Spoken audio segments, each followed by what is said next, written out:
I controlling it already?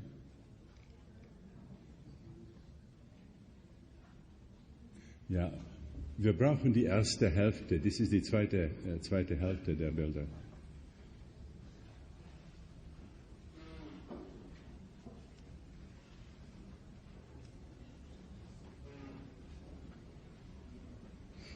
Mhm.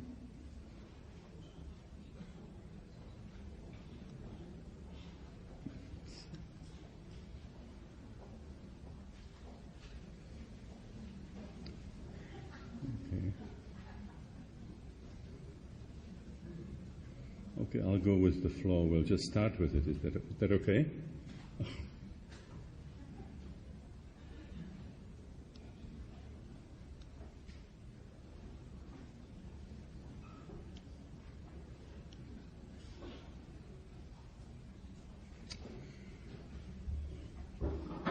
Okay, it seems that I don't have contact over there, so I'll show very quickly the picture. These are caricatures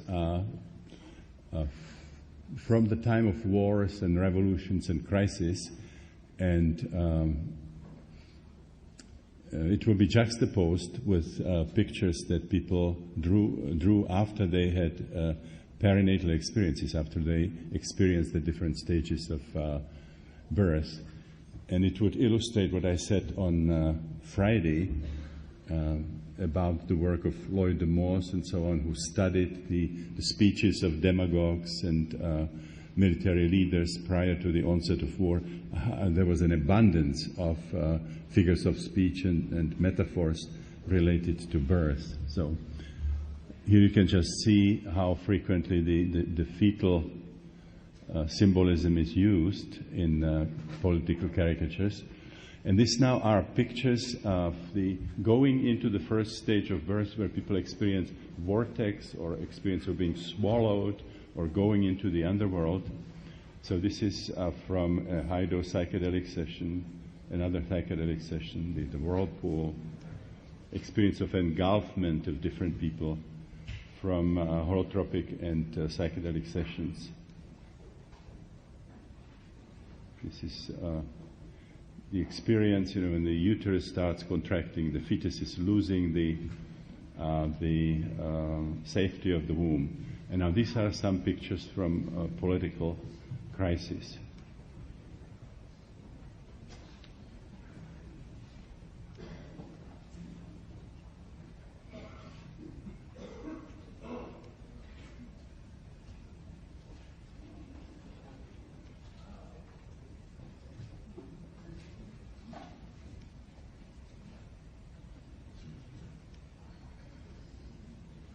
Engulfment. This is American lifestyle being swallowed by OPEC.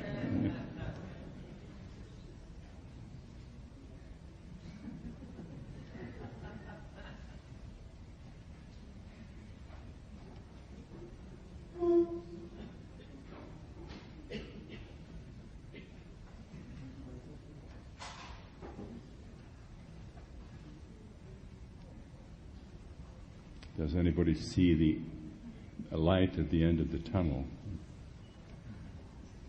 It's the bush seeing the way out of the tunnel in the shape of Vietnam. Now these are from different times, different historical periods. So far, so good. 3 different ways, all of them going into the underworld. You're here. Another you are here.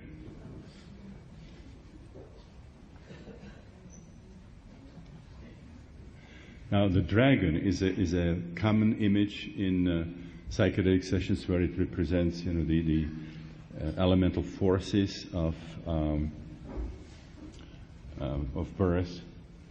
It's also the hero's journey. So it appears in many of the fairy tales, where a dragon is guarding the feminine and also a treasure, and defeating the dragon, then one has the hero's gamos and having a transcendental experience. You can see the size. He is in his claws. He's crashing crushing people. So this is from a psychedelic session. Another one from a psychedelic session. Here is Great Britain losing Hong Kong, the Chinese dragon swallowing Hong Kong. Communism represented as a dragon. Now, spider is another important image. One of the things that we can experience in the first matrix is a sense of sort of cosmic freedom, spatial freedom, being in the universe, unobstructed universe. If you imagine a butterfly or a fly, the whole world belongs to them until they fly into a spider web. And then the spider comes. So the spider is like a symbol of the devouring feminine, very, very frequently associated with the second matrix, the stage of birth when the uterus is contracting, but the way out, the cervix is not open. So these are all this is a holotropic session, for example, another holotropic session from the holotropic training. This is from a psychedelic session. And here are the political counterparts. Saddam Hussein as a spider, arachnophobia, another arachnophobia.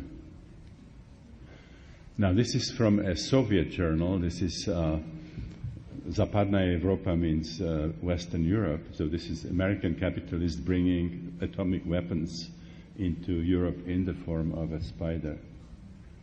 Again, American capitalist as a spider. Now this is from a psychedelic session showing the female reproductive system as a kind of a combination of a prison, torture chamber, and gigantic press. Again, this from a sequence of a death rebirth experience, being crushed by this boulder with human features. This is Hans-Ruedi Giger's self-portrait, was a poster for his exhibition. And now these are the parallels, the vice titans, the screw titans. Now the squeeze really starts, the grip on Lithuania, crushing again, choking, Carter choking with the financial crisis. Now, octopus would be a specific, archetypal danger for the oceanic freedom that the fetus has in the womb. So when the delivery comes, it can be experienced as something like an octopus, frequently a python, something that constricts and crushes and chokes. Now, these are the political analogs. This is Tsarist Russia threatening Europe. Oh, didn't like this one for some reason. Osama bin Laden as an octopus. Japan as an octopus threatening Dutch Indonesia. Carter in trouble. Slobodan Milosevic as an octopus. Zionism as an octopus. Uncle Sam as an octopus. You can see it's happens across the board, it's not limited to a specific nation or a specific time. Pax Britannica. Now this is from a psychedelic session, and this is a political cartoon parallel.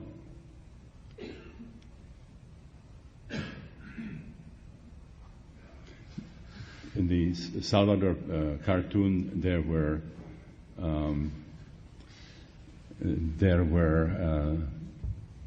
snakes, whereas in the previous one, there were predatory birds. So I'm just showing that predatory birds are also shown in that kind of a context. Snakes are very much involved in the negative perinatal matrices. The viper as a symbol of imminent death, but also initiation, because the second matrix is part of an initiation. It's the dark night of the soul. So people sometimes have a sense of being in a snake pit, very much like in Indiana Jones, the Raiders of the Lost Ark. Okay, you can see how this is all from psychedelic sessions. Birth as a fight with a python. You know. Similar kind of a situation. The pythons are very typical perinatal symbols because they swallow the prey and they look pregnant. They also twist the body around the prey and crush. So not every snake is what Freud thought it was. It was always phallic. This is from pre Second World War Germany. Genosse hilft mit zusammen bezwingen wir sie. Comrade help, together will defeat them. Conflict between the Nazi Party and the Communist Party. Stamp them out. This very specifically talks about snake pit. You know, Uncle Sam in a snake pit. Indira Gandhi, Marshal Tito. It goes back in history. He's a minister responsible for energy crisis. And this was Theodore Roosevelt and his political enemies, and he's represented as little Hercules fighting these pythons. Swallowing again, engulfment, crushing. These are Lloyd de Moses' captions. He's a psychohistorian. Now here the heroic figures here is Germany, Italy, and Japan, and the miserable creature here are the Allies. It depends on who's painting these posters. This is one of the recent ones when they asked Condoleezza Rice about the mess in Lebanon. She said, as far as I'm concerned, these are the birth pangs of a new Middle East. Now we talked in my lecture on Friday about the relationship between birth and nuclear development. I talk about the nuclear testing and the explosions of the atomic bomb and development of atomic bomb and all the messages around it having babies. Babies are being born, parents are expecting, and so on. Hydrogen bomb was Teller's baby. So these are some pictorial parallels to that. Saddam Hussein pregnant with atomic weapons. This is a sign for atom. The intersecting ovals there. They're sitting on an atomic egg. And this is quite unbelievable, presenting Saddam Hussein as a bad mother, nursing atomic weapons. And here even stranger, as an enemy of children, somebody who can constrict and choke.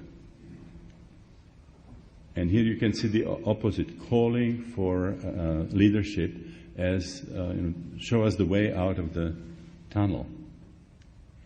This is a birth experience in a holotropic session, and this is Clinton's political victory. And this is when Paula Jones accused Clinton of sexual harassment and got him into a lot of trouble.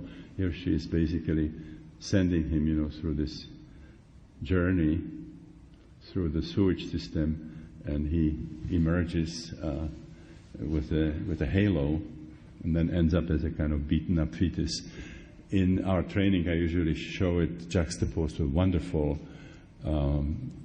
cartoon, somewhat naughty, by Robert Crumb, which is called Pete the Plumber, and we'll show it in the seminar on Monday. Here I have just this. And This Loidomos brings some evidence about the history of the military banner. The first documented banner was in ancient Egypt, and it was a dried placenta and umbilical cord of the pharaoh that was being carried into the battle. And Loidomos links it to the pictures of fetuses when they hold on to the umbilical cord. So something like a symbol of safety and also union and so on. I show this in Santa Barbara in the Pacifica school where I teach, and that was adult education. And there was a woman who said, I showed the whole slideshow, and the woman said, now I understand what my 16-year-old daughter has been drawing, and she sent me one of this girl's paintings. Again, the connection between violence and birth. Yeah, okay. So I show this sometimes at the end of this. I gave a talk in Moscow on my 70th birthday, and there was a banquet, and there were some people from the Ukraine, and they say, you keep talking about these perinatal matrices, but when we are coming from, babies are not being born from vaginas, they are being born from cabbages.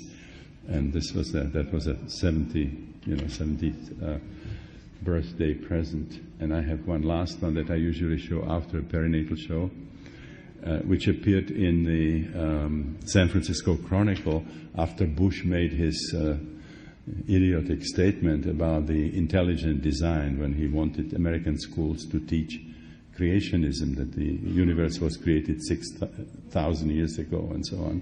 And he wanted, the same time to be given to this kind of idea, the creationist idea, and evolution. And so this came out in the San Francisco Chronicle when he says, and according to another theory of human reproduction. Okay, so that's all. And now I would really, ich brauche nun, was also der erste Teil der Diapositivenschau sein sollte. Kann ich das bitte haben? Okay.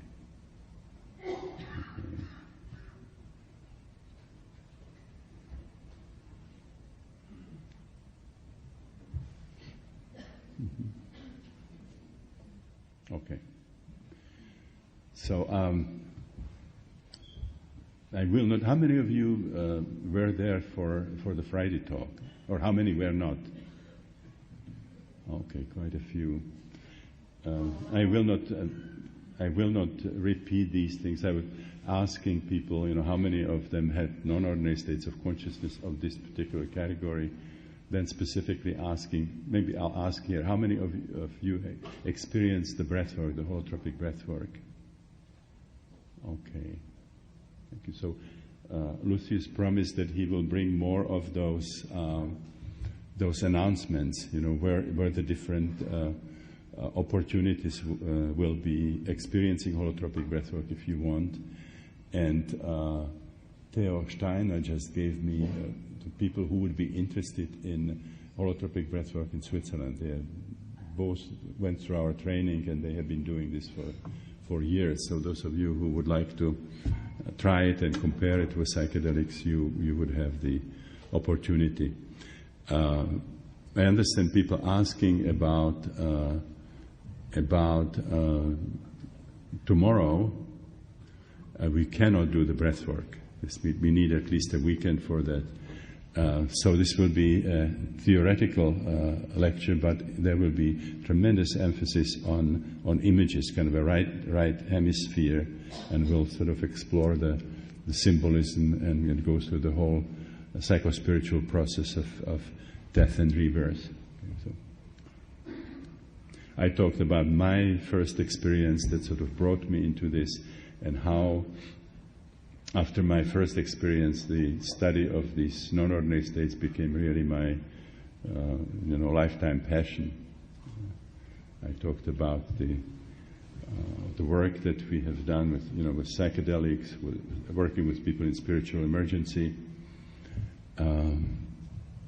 and then also the holotropic breathwork, and then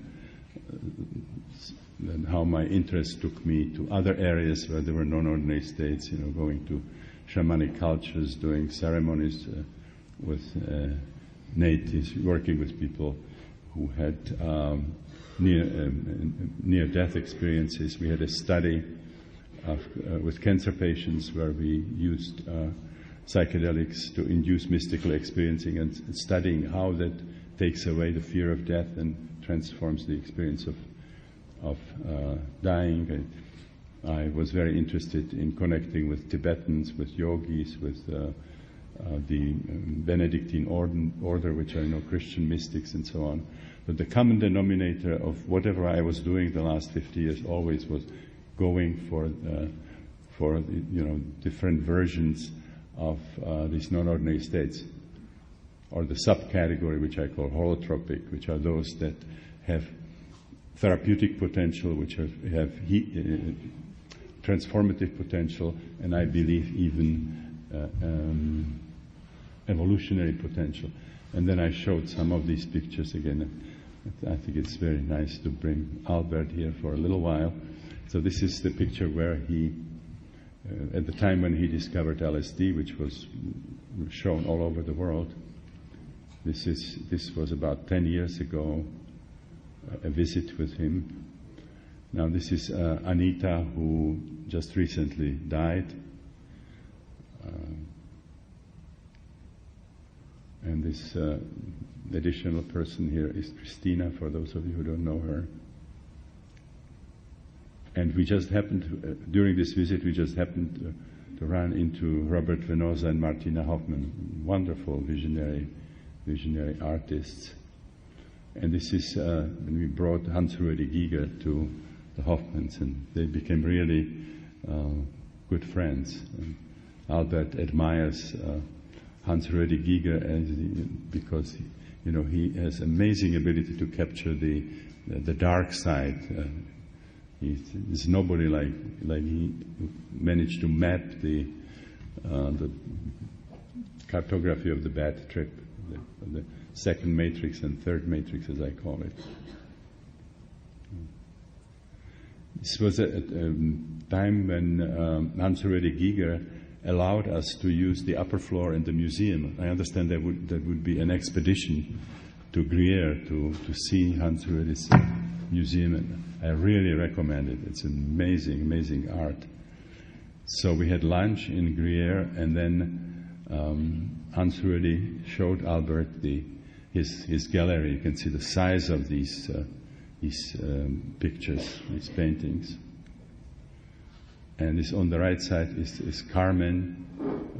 She's the wife of Hans-Ruedi Giger. And we had a panel where they represented really the two opposite sides of the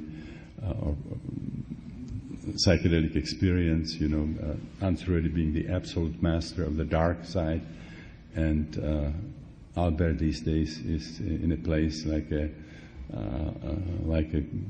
great Indian guru. He now talks about the incredible laboratory that goes into the colors of flowers, and he's interested in the chemistry that goes into the color of butterfly wings, and appreciating that he's living in paradise, watching every sunset and so on. So it was kind of interesting to hear them, see them interact. And at the same time, they get along just marvelously. This was saying goodbye, and this was his 100th birthday. Okay, we covered all this. Okay, so I mentioned that Suni ordered this book that I called Psychology of the Future, and these are now the different areas in which we would have to change our thinking in psychology and psychiatry when we work with non-ordinary states of various kinds. So the first area has to do with something very fundamental, which is the model of the psyche itself. I call it cartography of the psyche. In other words, what kind of experiences are germane to the human psyche, what kind of experiences people can have without getting a nasty diagnosis from psychiatry.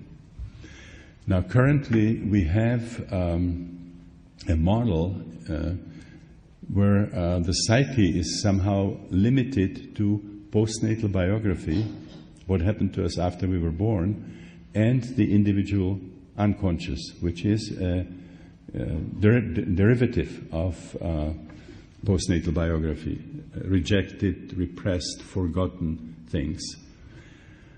And according to Freud, the newborn is a tabula rasa, is a clean slate. There's nothing that would interest a psychologist that precedes birth, including birth itself. Though Freud, for a very short period of time, considered that maybe all anxiety can be traced back to birth, but then he let it go and actually got into quite a conflict with Otto Rank.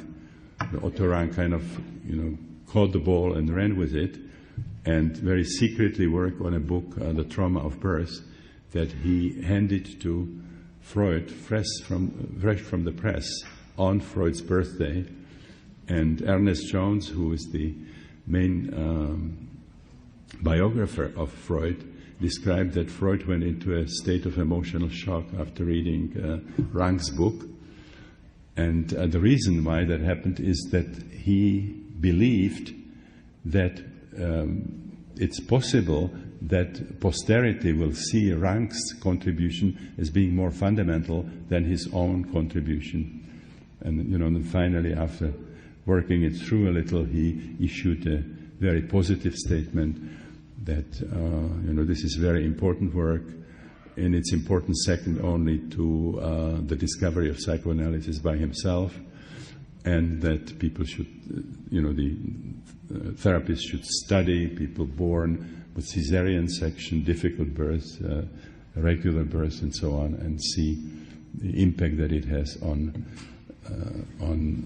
the psychology of these people. And then he started getting letters from Berlin when they were warning him that this is a very dangerous doctrine that's going to split the homogeneity of the psychoanalytic movement. Some psychoanalysts will be excited about it, others will reject it. And Freud finally surrendered to the political pressure and excommunicated Rank. Now, the work now that we were doing with psychedelics and breath work and rebirthing and other methods really are supporting Rank's idea that birth is extremely important, and there certainly is a powerful record in the psyche. The usual argument that you hear about this from neurophysiologists is that there couldn't be any memory of birth because the cortex is not myelinized. Now, which is kind of ridiculous, because memory is not limited to the cortex. Memory exists in animal species that don't have any cortex at all. Several years ago, Eric Kandel got a Nobel Prize for studying memory mechanisms in a sea slug, Aplysia. So, sea slug has a memory, but a newborn does not have the capacity to record something as overwhelming and life-threatening, and potentially life-threatening as birth. So it's important now to incorporate this into the cartography, and I call that level perinatal, which means related to things that happen immediately before birth, during birth, and after birth.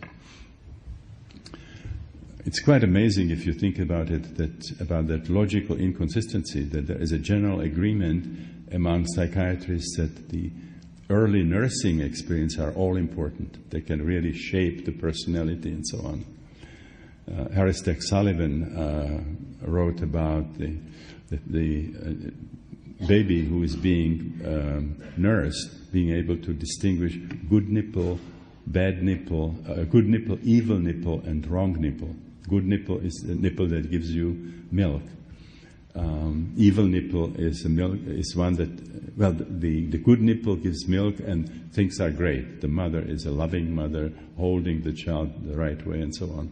Evil nipple gives milk, but the circumstances are lousy. It's a rejecting mother, or the mother that's nervous, anxious, and so on.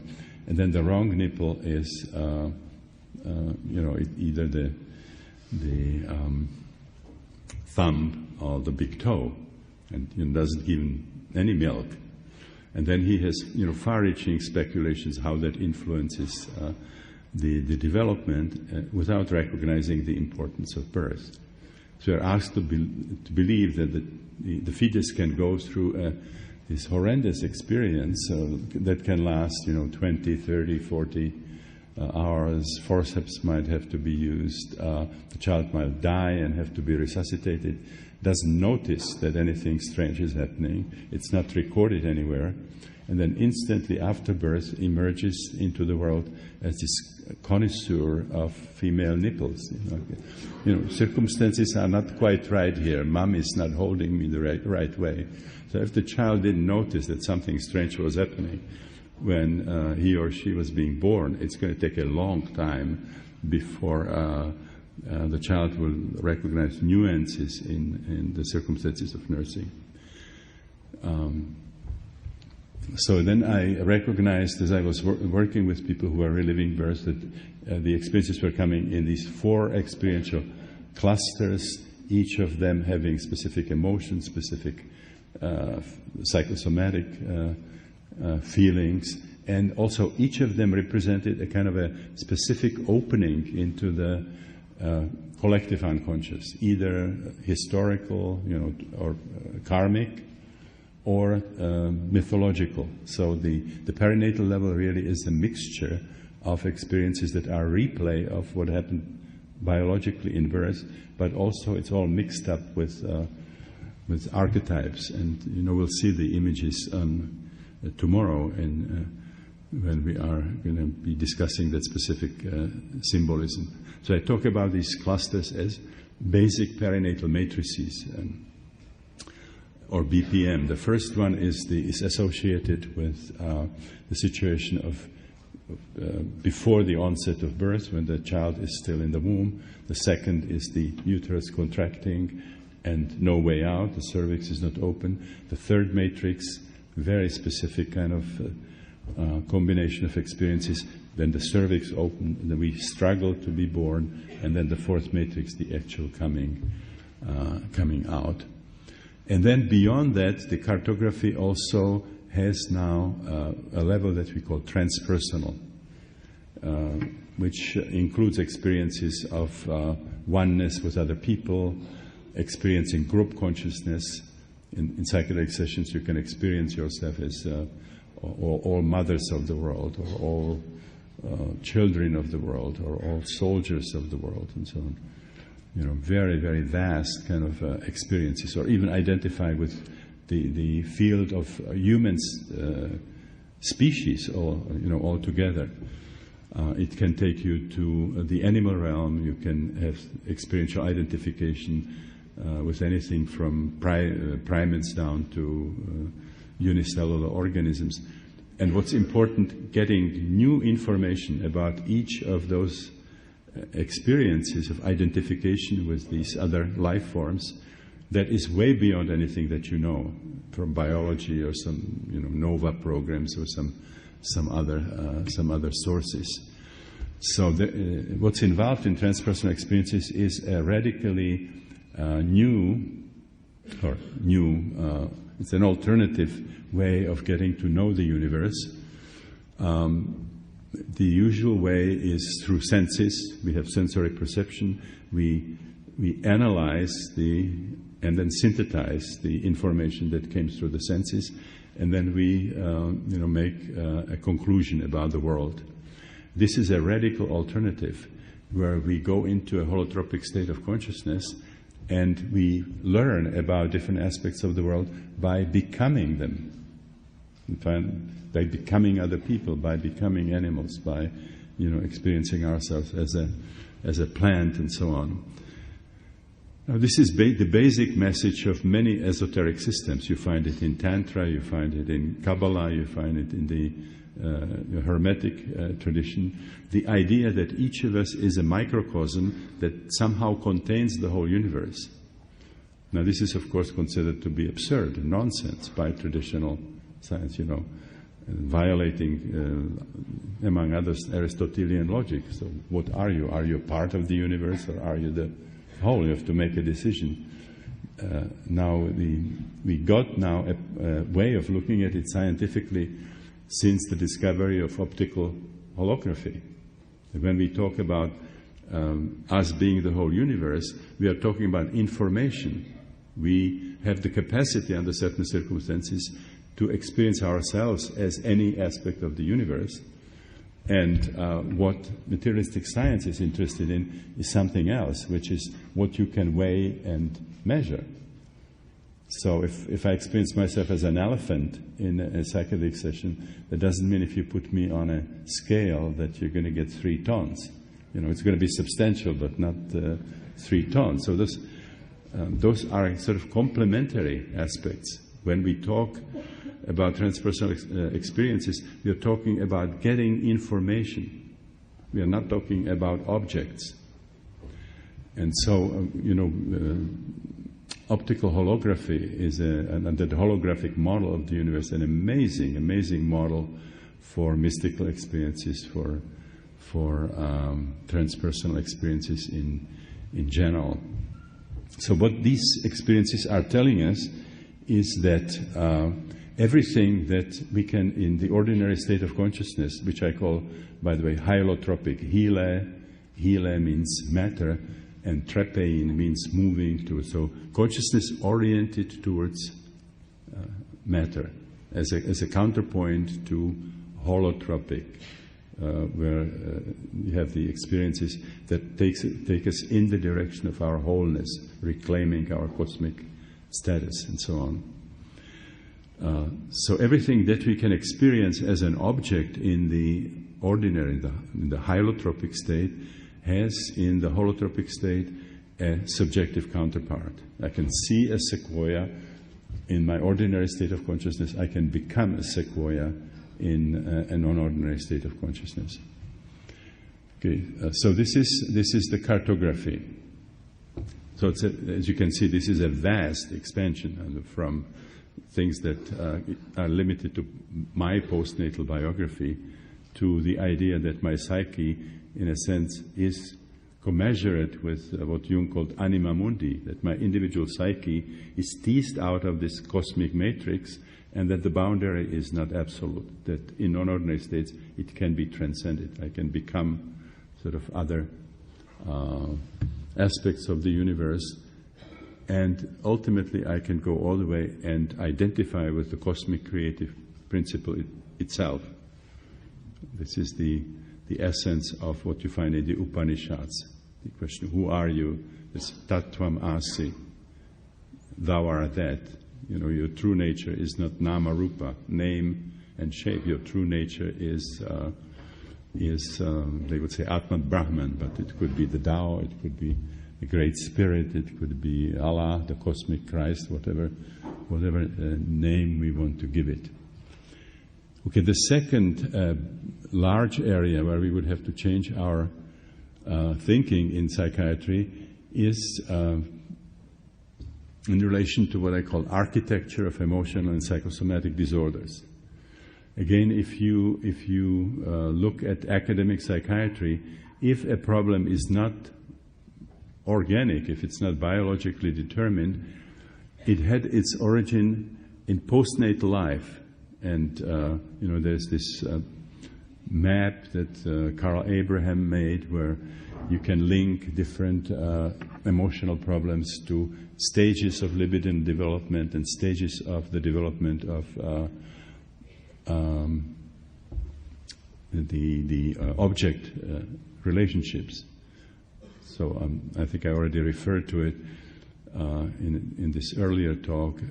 Let's say the manic depressive disorders would be, and suicide would be linked to oral phenomena, obsessive compulsive neurosis to the anal stage of development, hysteria whether conversion hysteria or anxiety hysteria, phobias and so on, would be related to the phallic stage. And then in ego psychology, borderline psychosis, narcissistic personality, those would be problems in early differentiation of object relationship. But it's all postnatal.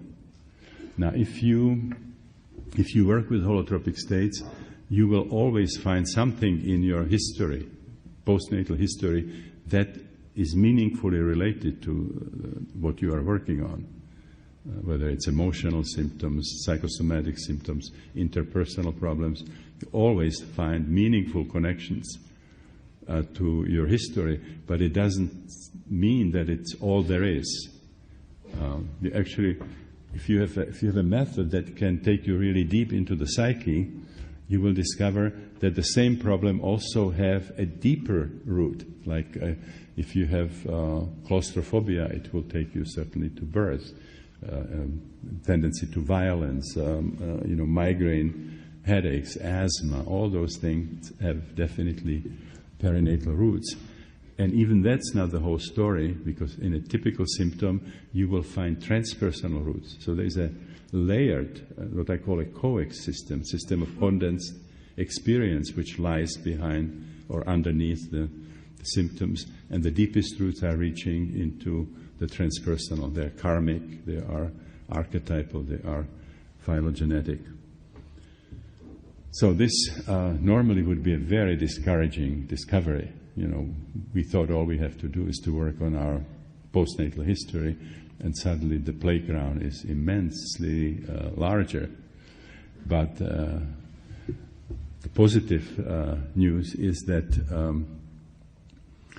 you also discover new and very powerful mechanisms of healing and transformation on the perinatal level and the transpersonal level, which is something that's not known, not recognized by academic psychiatry. So on the one hand, birth leaves a repository of difficult emotions and difficult sensations that can develop in connection with postnatal experiences into various forms of psychopathology. But on the other hand, reliving birth, bringing the emotions and the pent-up energies to the surface and processing them, can also positively influence a number of different emotional and psychosomatic disorders. And then there are powerful healing mechanisms related to the transpersonal level. So, for example, I've seen many people really resolving difficult phobias and depression, psychosomatic disorders of various kinds, like asthma, finally in connection with some powerful past life experience, or what they experienced as something that was coming from another century, from another country, from their karmic history. Very frequently, emergence of some archetypal material can have tremendous healing consequences. And the archetypal energy, sometimes can be demonic. We see a number of instances where people have to really deal with kind of energy that is personified, that appears evil. And when we encourage the emergence of that energy, the whole thing looks like an exorcism. I have in the book When the Impossible Happens a story which I call The Interview with the Devil, that experiences a really full-blown emergence of a demonic archetype, just completely took over the patient and lasted a couple of hours, and ultimately ended up with tremendous healing, like some of the most fantastic therapeutic consequences I've ever seen after this kind of a very, very strange experience. It's not easy to understand rationally. And then there's the healing mechanisms of the healing mechanisms. It's the experience of oneness, the experience of cosmic unity, when we have a sense of becoming one with other people, one with nature, one with the universe, one with the divine. That is a potentially very, very powerful and transforming experience. Unfortunately, in current psychiatry, you would get a diagnosis for it, and if they get hold of it early, you would get put on tranquilizers, because we don't have a category, a mystical experience or a spiritual experience. So every experience of this kind would be seen as expression of pathology, and the reason for that is that we don't have a way of accounting for it in the conceptual framework that we are using in psychiatry. So these are these amazing healing mechanisms.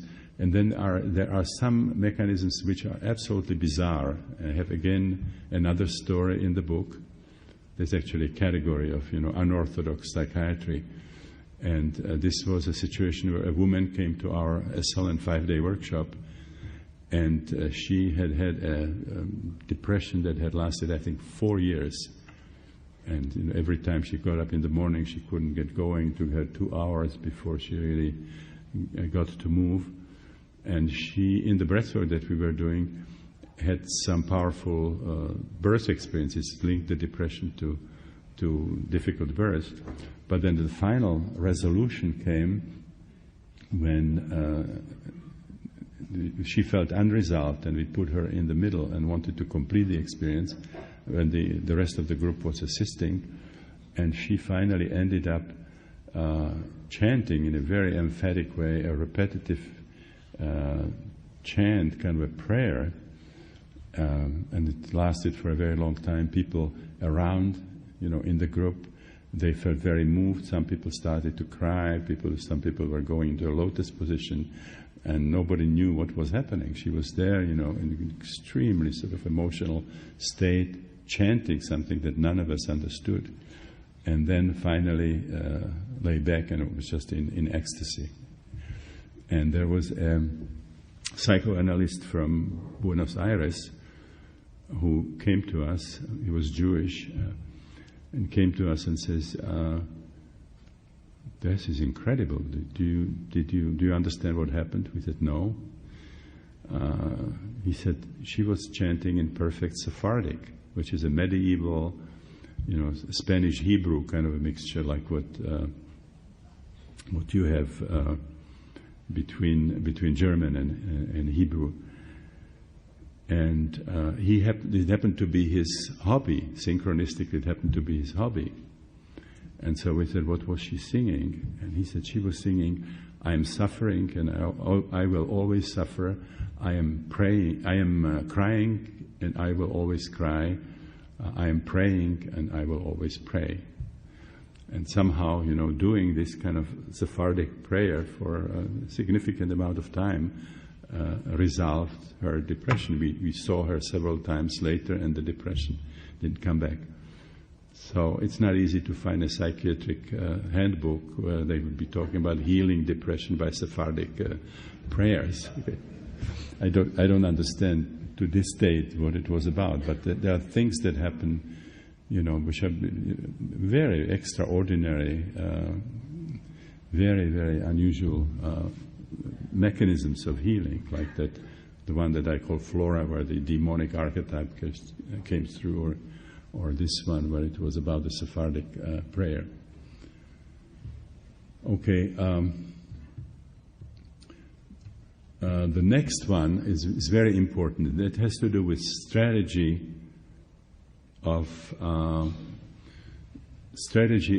self-exploration and psychotherapy. Now, we have this enormous number of therapeutic schools, and none of those schools agrees with any other about some most fundamental things. As I mentioned earlier, what are the major, most important motivating forces in the psyche? Why do we have symptoms? Why do symptoms develop? What do they mean? And then each school comes with a different technique that you learn to work with your clients, basically to correct their psychological processes in a way that your school tells you.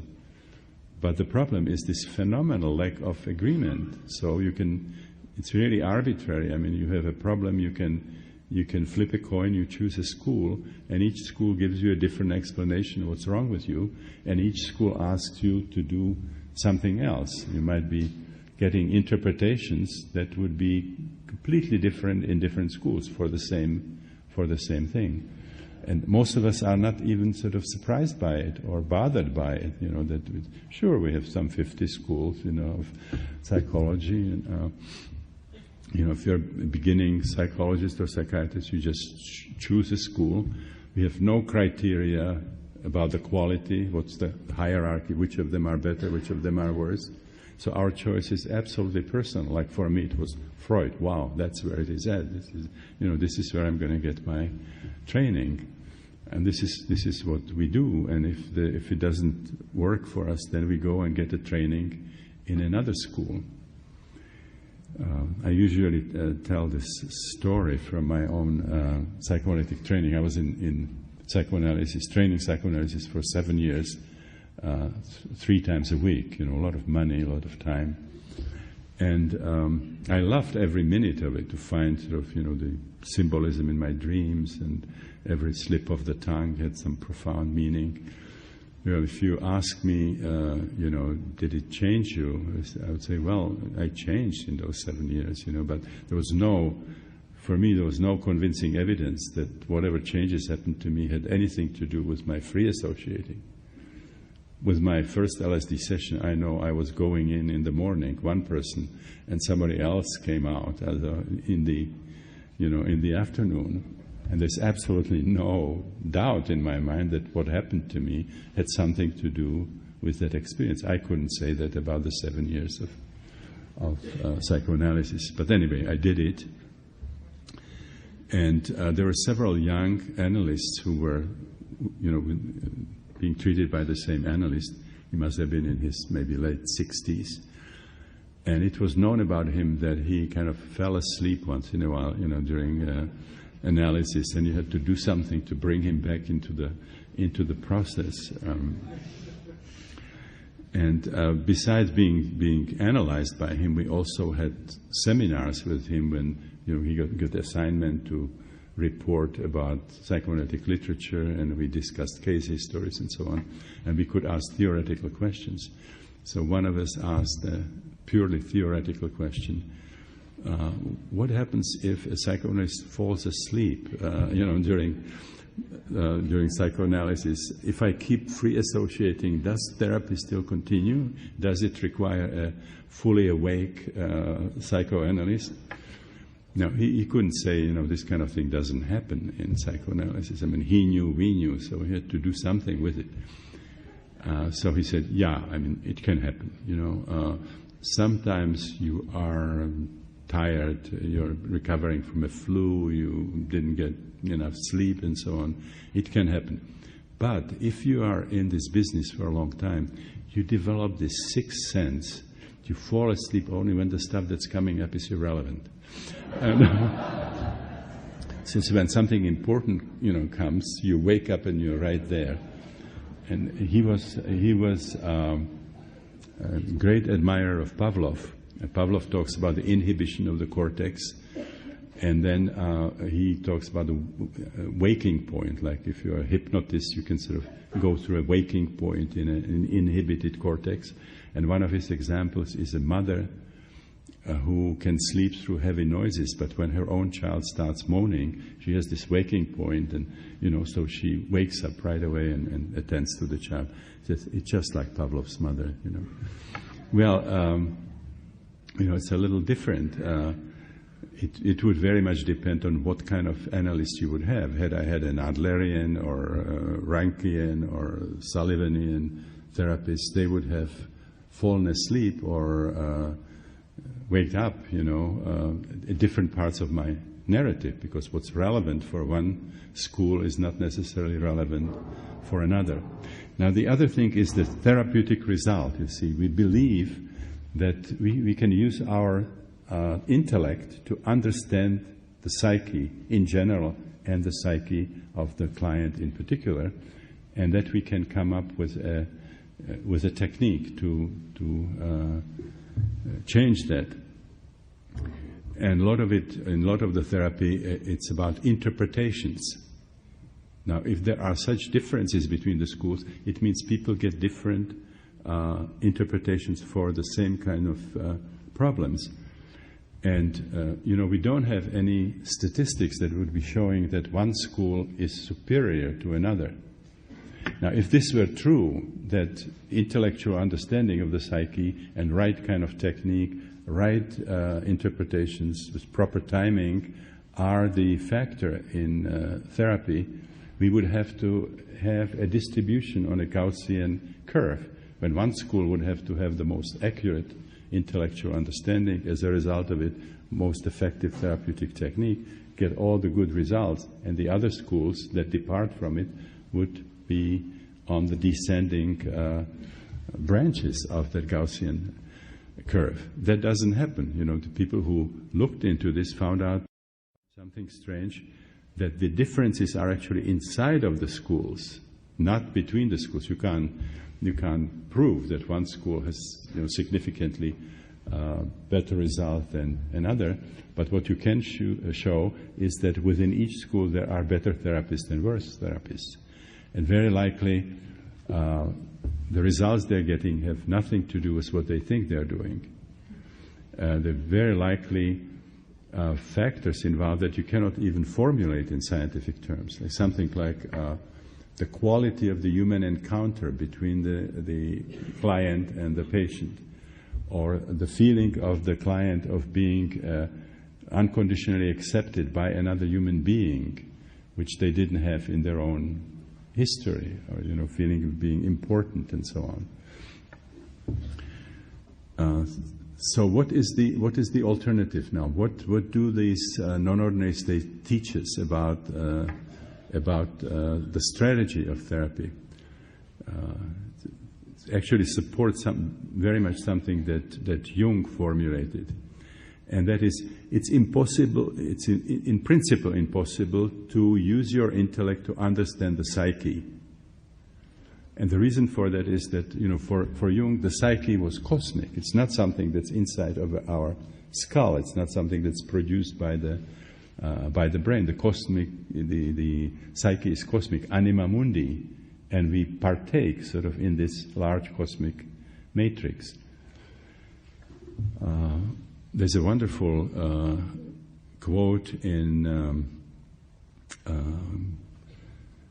Les Miserables, Victor Hugo, and this quote says, there is one spectacle which is grander than the ocean, and that's the heavens. And there is one spectacle which is grander than the heavens, and that is the human soul, the human psyche.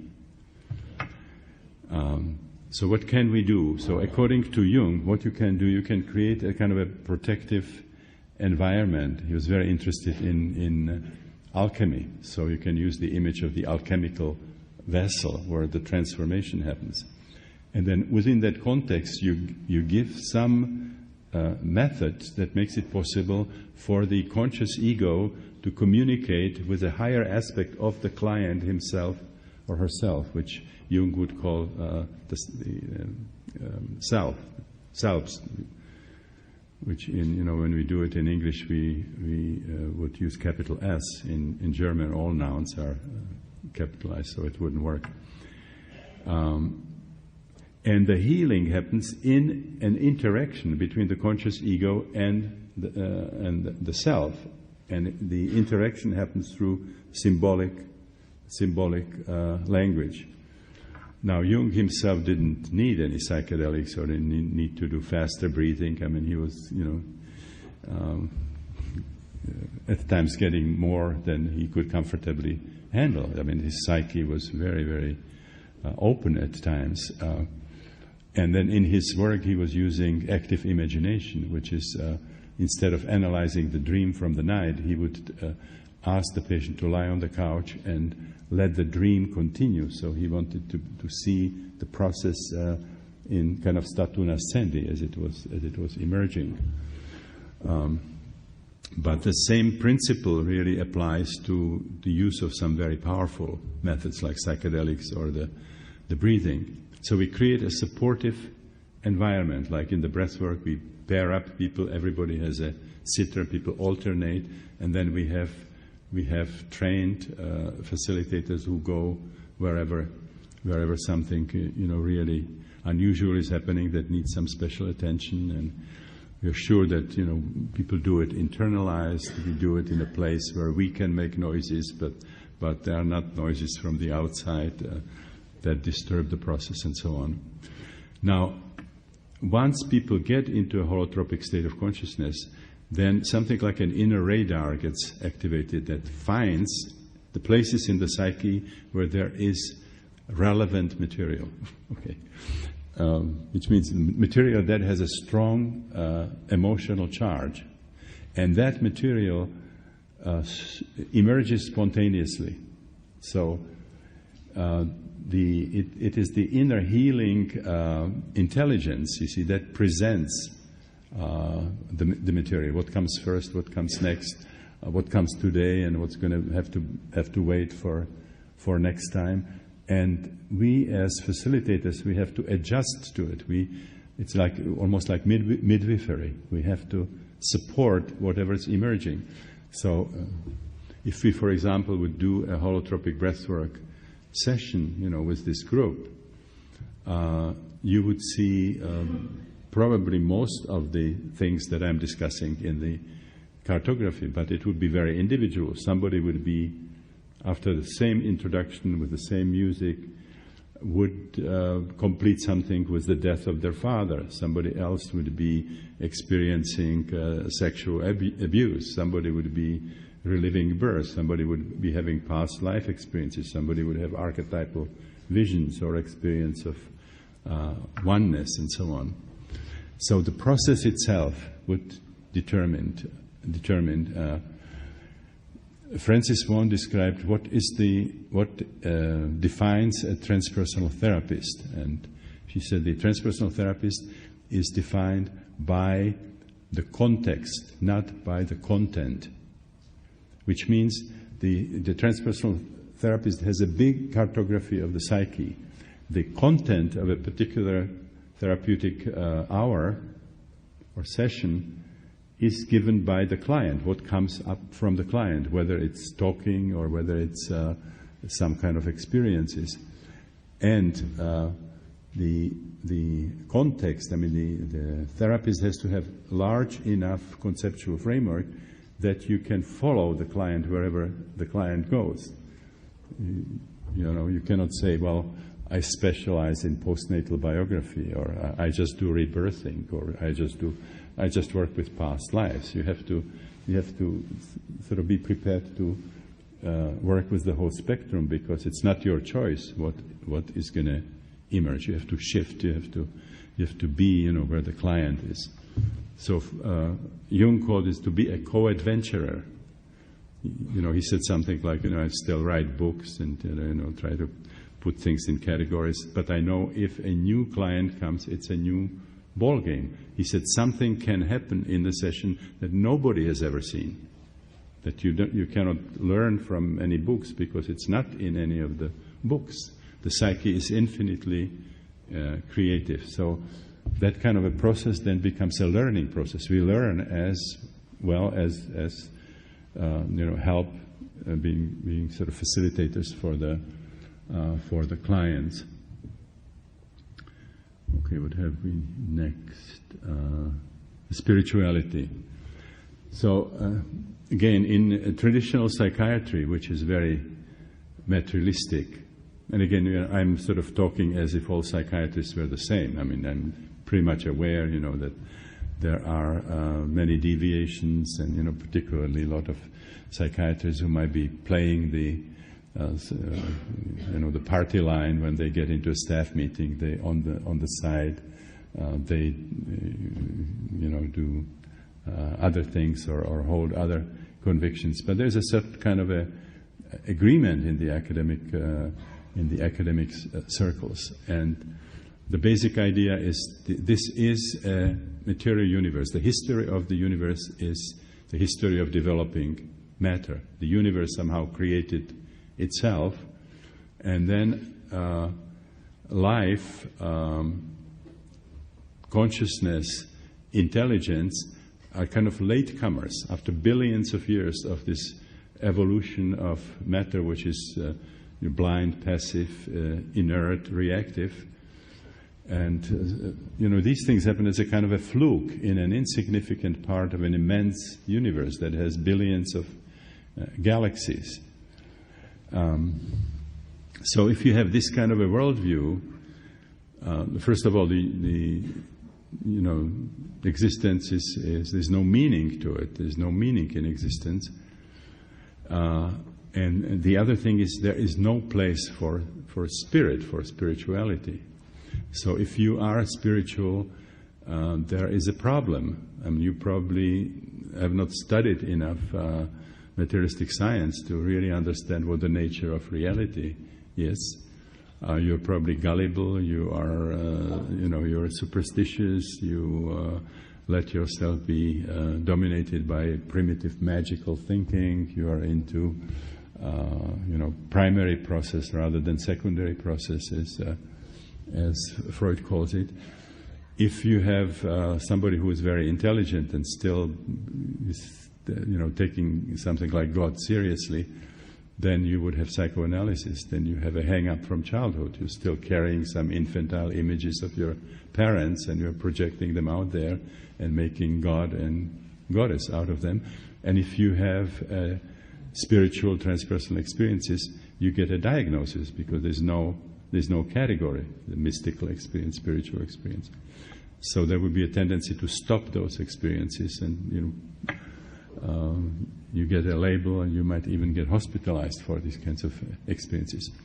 Now, when you work with holotropic states, then you will find out something very different, and that is that if you are involved in inner exploration that takes you into your unconscious, when the process reaches at least the perinatal level, but then certainly the transpersonal level, your experience would have a quality that Jung called numinosity. He loved that term. This comes from Rudolf Otto. He loved that term, to replace terms like mystical, spiritual, religious, and so on, because it's kind of neutral. The other terms have been used too many times in different contexts and are easily misunderstood. But what this means that it takes you into a certain realm, and you feel that this realm is radically different from what you know from your everyday reality, and built into it is a notion that it's actually that realm is supraordinated. So it's very much like what Plato was talking about. You see, there is this other realm where you have forms with capital F or ideas with capital I, and they form and inform what is happening here. So if you experience that archetypal world, archetypal figures and so on, it's very, very much like what the native cultures and the ancient cultures believed. Those are gods. I mean, Rick Tarnas, when he writes about it, he talks about three ways in which you can look at archetypes. One is the Homeric way, when they take actually the form of deities, Aphrodite, Hades, and so on. There is a way of looking at the archetypes philosophically, which would be like Plato. And then you can look at the Jungian way when they are seen as psychological principles, the organizing principles of the collective unconscious. Now, through centuries, there has been a discussion about the Platonic archetypes, about the ideas, whether they really exist or whether they are abstractions. These two schools were called nominalists and realists. The realist is not really a very good name for it, but the nominalists were saying, these archetypes are just names. They are abstractions for what we see on this level. The Great Mother archetype is really our abstraction of what we see in individual mothers, or the archetype of the tree is an abstraction of what we see in individual trees. And the realists were saying, no, they are real. There is a realm in which they have real existence, and they actually, influence of what is happening on this level. And the work with holotropic states very much sort of supports this, the second version. I mean, when you get to the realm and the Great Mother Goddess would be as real as anything you can imagine or more. So we discover that there is this a realm normally invisible that's supraordinated to this realm. So the clue to understanding spirituality is really the large cartography of the psyche. I mean, there would not be religions without people having had experiences of these other dimensions. Now, when a religion becomes organized, that is something very different. Then you can completely lose the connection to the spiritual source, and they can get completely dominated by secular concerns, politics, about money, hierarchies, possessions, and so on, and also get in conflict with each other because they opt for other kinds of archetypes. And the differences can be enough, for killing each other, or also differences within the same religion. The Shiites, the Sunnis, the Protestants, the Catholics, and so on.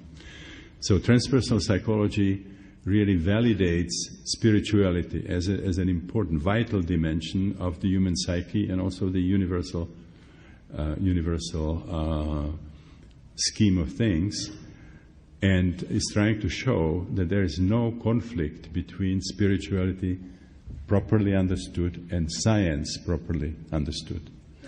Ken Wilber wrote in The Sociable God, there seems to be a conflict between religion and science, it's very likely bogus science and bogus religion. They don't understand each other's position, and very likely they are not good examples of their own kind. Those are the kinds of things like we have a Hubble telescope, and we have mapped, every part of the heavens, and nobody has seen any angels and God. We have disproved the existence of God, and of course, the realm of true religion does not compete with the material world. Because the kind of concepts that you find in religion, like heaven, paradise, hell, and so on, those are related to states of consciousness. To get to hell, you don't travel anywhere. You don't go down somewhere. You change your consciousness. You can be here and be in heaven or hell, where everybody else is in Basel. Those are not incompatible. The same kind of a pseudo argumentation is like, we now know what is under the ground. There's, in the middle of the planet, there is liquid nickel and, liquid iron, and there's no place for the caves of Satan. We have disproved the existence of hell. And those kinds of people who have this argumentation are very, very surprised when they take a psychedelic session and suddenly they are in hell or in heaven. So this was really first Huxley who pointed it out in his wonderful little essay, Heaven and Hell, that those are real. Heaven and hell and purgatory, those are all ontologically real entities, but they are related to what you can experience in non-ordinary states. And nobody who's just studying the material world is in any position to make statements about it. People like Dawkins, the God delusion and so on, trying to prove from studying nature whether there is God or not. The only way you can make any relevant statement about spirituality, mysticism, shamanism, and so on, you have to study states of consciousness, because that is the discipline. You cannot make extrapolations from physics or from biology or from some other realms. So there is tremendous validation of the spiritual dimension. On the other hand, transpersonal psychology is not trying to bring together religious dogmas, in organized religions with science. You cannot do it with Cartesian Newtonian science or new paradigm science. You have to study experiential spirituality. There's nothing unscientific to study as the category of experiences that we all can have. What is their phenomenology? Are they ontologically real? What kind of influence do they have on people? Those are all, very relevant scientific tasks. Okay, just very quick. I would like to give you today a chance to ask some questions too. So, some of the most fundamental implications of this kind of work have to do not only with the theoretical framework of psychiatry and psychology, but the philosophy of Western science. Go against monistic materialism, against the idea that matter is primary and consciousness is some kind of a little Cinderella, kind of a epiphenomenon and so on. It's showing that consciousness is something very fundamental, that consciousness permeates all of existence. And if you are in some more advanced stages of this self-exploration, you can get to the point where it seems more plausible to you that consciousness can create the experience of the material world, rather than matter is capable of creating consciousness. 20 years from now, when virtual reality technology is more advanced, we'll understand that just because you experience something, it doesn't have to be there, at least not in the form in which you experience it. And this is the whole concept of lila, or Maya, that the Hindus have. The world really is not, what we experience in everyday life. The inability to see it is called in the Eastern literature avidya, which is ignorance, but very fundamental ignorance. Ignorance about who we are and what is the nature of reality. And it's one of the important functions of these holotropic states. Let us make it possible for us to see through this, to overcome that, and that's called prajna paramita, transcendental wisdom. I'll just not describe it, but I just refer you particularly to the experiment when in near-death situations the consciousness goes out of body, and the people can watch the body from above and consciousness decides to go check what's happening in other parts of the building or thousands of miles away. Findings that blind people, organically blind, when they get out of their body, they can see, and they have what Ken Ring called veridical out-of-body experience. They can see, or not only see, but what they see can be consensually validated by people who have the gift of vision.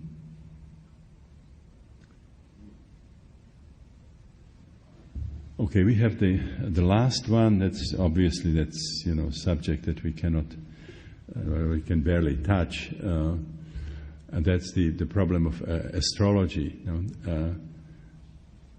I've done this work for about 30 years with Rick, when we are looking at different states of consciousness and finding that there are astrological correlations, very systematic correlations. And that's where we started, and Rick then moved to historical research. His book, Cosmos and Psyche, gives his basic thinking, but it's primarily focusing on history. But in the course that we teach on non-ordinary states, archetypal psychology and astrology, we show how that instrument can be used when you are involved in self-exploration. Just very briefly, in Esalen we found, to our tremendous surprise, that as I described the phenomenology of the different perinatal matrices. And we found out that if you read that, like the first matrix is, the baby still in the womb, it's an oceanic experience, it's a cosmic experience, a mystical experience, it's all archetype of Neptune. If you look to the second matrix where the uterus contracts, the tremendous pressures, no way out, and so on. It's depression, compression,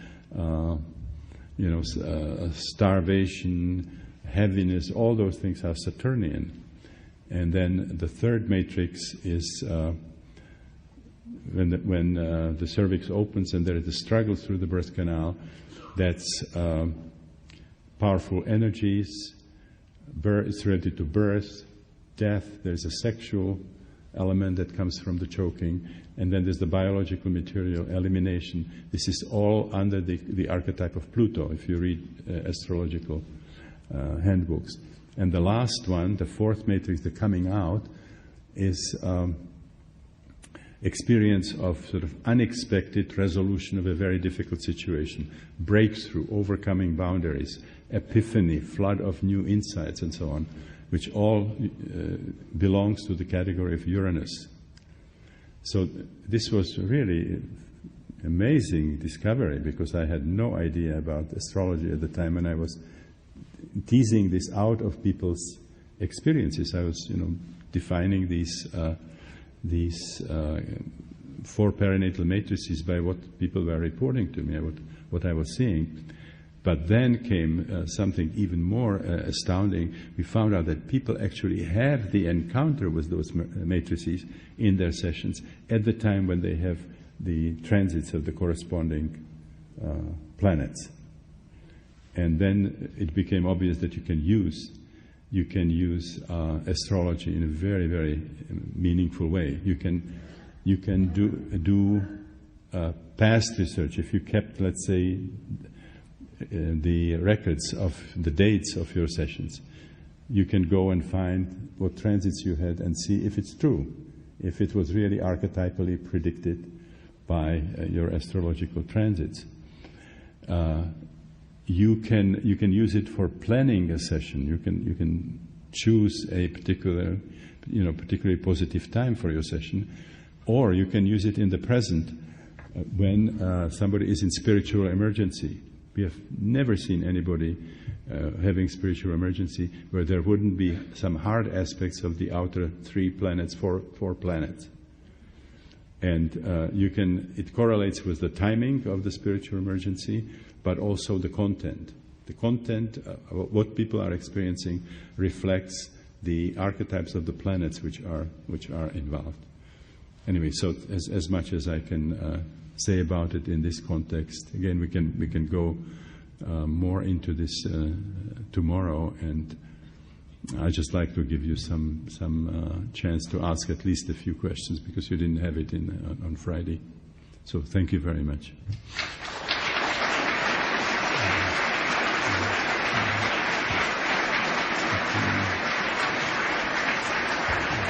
Okay.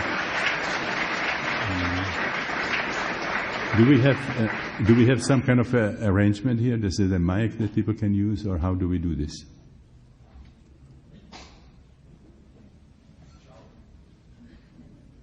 Shout? Okay, I'll try to hear.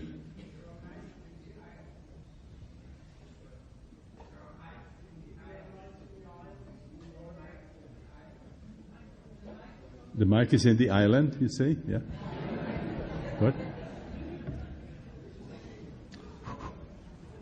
Hello. Yeah, this one's working. Dr. Grof, I have a question. Please. I'm a big fan of your work, and I've also become a big fan of Ervin Laszlo's work. I understand he's a friend of yours. Do you have anything you'd like to mention about this concept of quantum consciousness, or this idea that the mind and this universal field that's being increasingly described and discovered, that consciousness is an interaction per se between that? Because I've never really read much about that in your books, but Ervin Laszlo's books very much seem to lead in that direction. So I was curious what you had to say about that. Ervin Laszlo is a very close friend. We actually co-wrote one book, and he's my personal hero now. I had many heroes. First was Fritjof Capra with his Tao of Physics, and then Rupert Sheldrake was a new, new science of life, and then Prigogine, and of course, Gregory Bateson, and I think Irvin with his idea of the psi field, PSI, or what he calls now the Akashic field. That's, I think, the best model that we have currently. And so I'm in some of my recent writings, I'm actually referring to it. He has defined scientifically a kind of a subquantum field that he calls the PSI, the psi field, or the Akashic field. And the basic idea is that everything that has ever happened in the physical universe is recorded there holographically, which explains many things. I mean, in an LSD session, you can suddenly be in ancient Egypt, or you can be in the French Revolution, and so on. So the idea of this universal archive that he used the term that's used in a somewhat narrower sense in the Hindu tradition for karmic imprints, the Akashic field. That's the best model that we have so far. There were other works. For example, there was a paper by Walker who believed that the contact between what we call material world and consciousness would happen on the quantum level. There's also the idea. There's now a very, very strange development which is called interdimensional communication. Have you heard about this? I'm still sort of working on it myself. It's a pretty far out concept. Many years ago, a Scandinavian researcher, Fredriksson, studied the song of birds and was recording it in the forest, and came home and found out that when it was supposed to be silence between the songs, there were some voices, and he concluded that those were voices coming from the beyond. And then a researcher from one of the Baltic republics, Raudive, discovered that, and he continued this work and recorded I don't know how many thousands of these voices. And it was published, the book was published as Breakthrough. It was called Breakthrough, and there was actually a long-playing record where you could hear those voices. And then nothing happened for many years. Both of them died, and now it came back with vengeance. And there's a group of people who do this ITC, interdimensional communication, where they believe that, you see, on the level of transistors, it's based on the tunneling effect and the probabilities where you cannot say whether the particle is really there or not, and so on. That's seen as an ideal interface between this beyond and the material world. And so they are getting supposedly pictures from the beyond, like on television screens or in the computers, and they get faxes. And I went to a lecture by Ernest Sankovsky, who is like the guru of this movement, and for 3 hours in Corte Madera in California, he was showing this, the faxes and voice messages from the beyond. And what supposedly happened now, this Fredriksson and Raudive, they both died, and they are now trying to communicate from the other side. And they have an entity who is calls himself technician, and he is dictating what would be the best circuits and so on, how to arrange the devices for the best reception from the beyond. So, I was pretty open when I was coming into that lecture, but it was stretching. It was stretching my imagination and certainly my worldview. So there's certainly you would be looking for the subquantum level if you want to find some kind of a connection between science and what we are studying. Okay, any more? Please. I just was curious about Can you use that mic, please?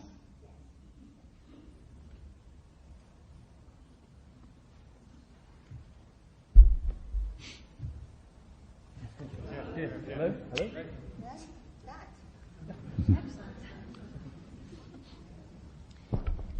I was curious about the connection between the woman who was chanting in Sephardic, ancient Sephardic words. Did she have knowledge of that language prior? Absolutely no. She didn't know what the language was, and she didn't know ordinary Spanish or Hebrew. And did anyone record it? We didn't record this one. We recorded in some of the breathwork. Sometimes, people. One of the things that happened, people start talking spontaneously. Now, in some instances where we recorded it, they were talking in language that they didn't learn in this lifetime. In some instances, we would give it to linguists, but they were not able to identify it, which doesn't really say very much. When Christina and I visited Australia, we found out that the Australian Aborigines have about 200 languages. And then if you look how many languages there are in Africa and in India, or you take it back into history, how many languages there have already been. Even if the linguists don't understand it, you cannot exclude that it is an existing language, because in some instances you can do that. I have a story there about actually my sister-in-law in that book, where she and my brother emigrated to Canada, and they had to support themselves and prepare for medical examinations. And so she was kind of sleep deprived, and she started hearing voices. She's a psychiatrist, so that's really bad news when you start hearing voices. But then it seemed that it was like a language and sounded like something Middle Eastern, and so she took it to a Sufi teacher, and he recognized it, and it was ancient Arabic, and it was some Sufi texts which were not published, which were just passed through, oral transmission. And so he immediately sent her to Yugoslavia, to the higher level of the order, and then she ended up in Kona all the way. And it was they told her that they were expecting her. It was just an unbelievable story. So you can see, you can hear these, that exactly what is gibberish, what is a language, what is talking in tongues might not always be very clear, but there are instances where people really speak languages that they have never heard about, and you can show their languages. In other instances, it can go into movements. People can, not knowing anything about yoga, they can go into perfect asanas or do mudras, appropriate mudras, or we have seen when people started doing sounds which were exactly like the Kechak, the Balinese monkey chant, when a group of people represents the army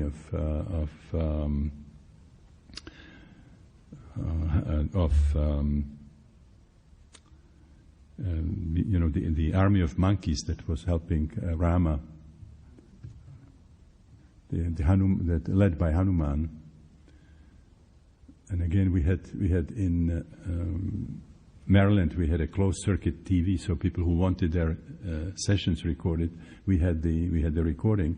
And so when some strange movements would come, we then could try to find out, was this, when it looked very stylized, was this some kind of an art form from another culture?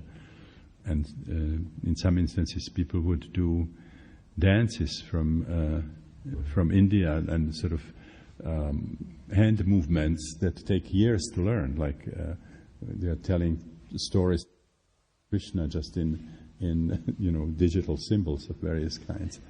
And in some instances you can confirm that, or a person enacts a courtship dance of some other life form.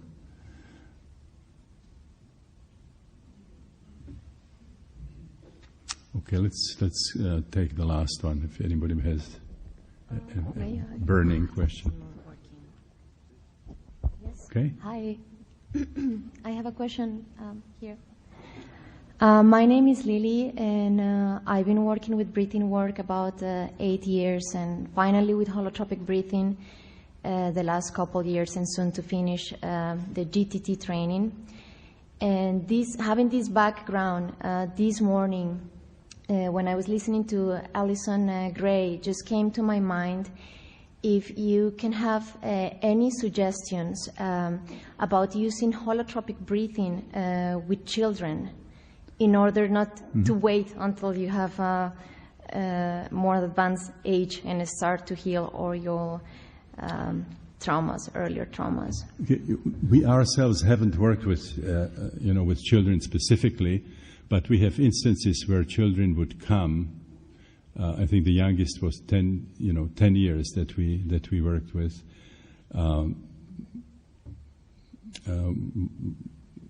Couple of kind of amazing instances. One was we were working at Basel in a place called Huxley, and we noticed that session after session there was little kids sitting in the window and just fascinated by what was happening.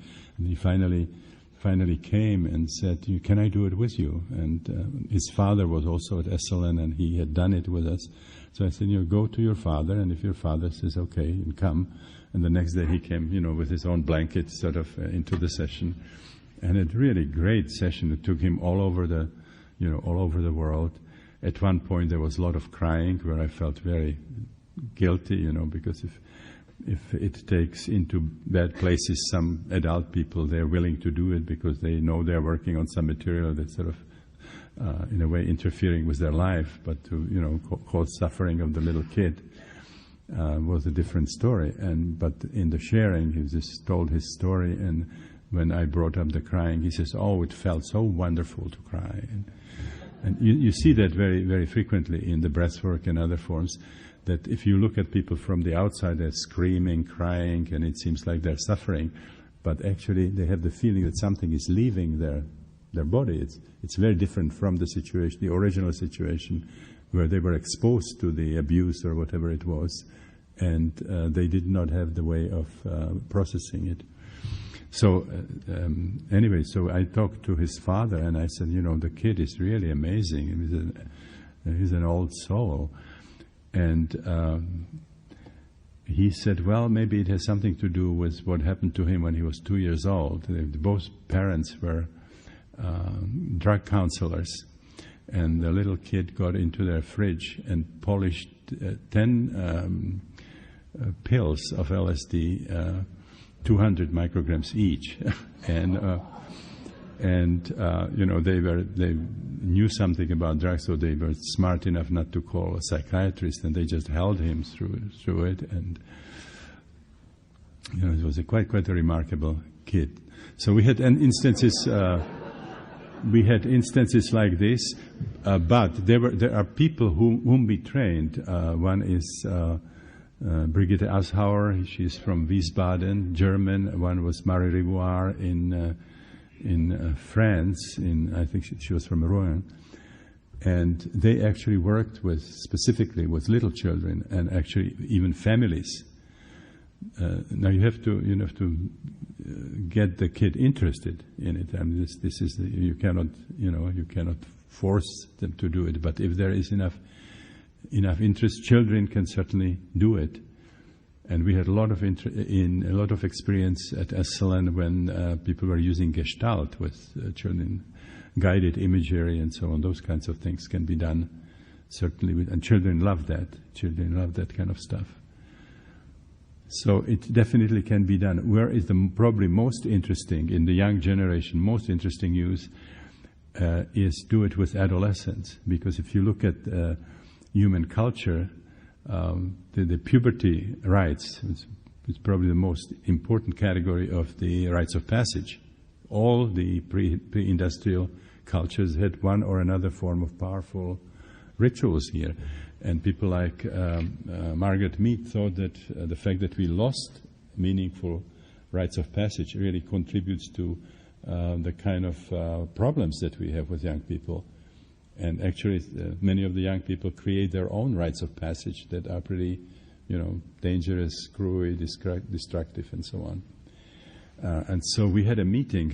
Margaret Mead took about 20 of us into a castle in Austria, Burg Wartenstein, and there was a week conference about ritual where she wanted to explore whether it would be possible for us to design some rites of passage for this young generation. And we have some people who specifically worked with adolescents, and they just felt, that this was really a very interesting way of using those energies that you see and turning it inside to a transformative process rather than having them acted out somewhere in an unsanctioned way. And we were this was like 1973, but maybe 10 years ago, Christina and I were invited by a New York legislator to a conference, and I couldn't go because I was teaching our training module. And Christina went, and they were discussing this. This New York legislator was desperate with the situation of the young people in New York State, but particularly New York City, in terms of drug abuse, promiscuity, sexual acting out, the criminality, and whatever they were doing, these young people were laughing at them. And then he noticed that they had ritual elements in their behavior. For example, in Africa, in some of the tribes, if you come of age as a young boy, they give you a spear and you have to go and come back with a lion. And in these New York gangs, if you want to be in, they give you a gun and you have to go and shoot somebody in the street. Doesn't make a difference. You just have to get a stiff, And then when they had also fights between gangs, and when somebody is killed, they have very elaborate ritual funerals. So somehow realized that there's some kind of a need for them for rituals. And the idea was, could we create something? Could we structure something to channel this kind of energy? And so they were discussing things like, I don't know if it's known in Europe, ropes courses. You know what that is? You go to a forest and then you create a kind of a complicated situation. We stretch ropes between two trees and you create platforms, and then people have to, for example, cross over from one tree to another way up there, supporting each other, and they have harnesses, and their safety is guaranteed by the group. They're holding the ends and so on. So it's used for team building and so on, exposing people to various dangerous situations that can push buttons. Outward bound, again, dropping people somewhere on an island, like it's a survivor program in the television, and let them survive on their own. And they were talking about firewalking, which was very popular in California. Most of us have done it. And they were discussing the breathwork also, because there are no rites of passage without holotropic states, and psychedelics for the time being are out. So they were discussing creating some kind of a combination of this that the young people could go through. There are people like Malido Masome, who is African, who do men's groups, for example, very much like a very heavy-duty rite of passage, where people end up, for example, buried up to their chin, overnight, and little things like that. So. Okay, again, I don't know if we got last time we ran out of the announcements of the possibilities where to do the holotropic breathwork, if you're interested. But we have a website which is called holotropic.com, where all the events are announced there. I have also one that you might want to look at, or some of you, and that's my full name, Stanislav Grof, together, and then .com, and a slash like this, and index, and that's my personal website, and it has link to a website from the Association for Transpersonal Psychology, and it's called Stan and Christina Grof Photo Archive, which has just a lot of pictures from previous ITA conferences, from Esalen, and so the whole history of the transpersonal movement, if you want to look at it. And there are many articles there, interviews, and so on. A lot of the material that you might be interested in. Thank you.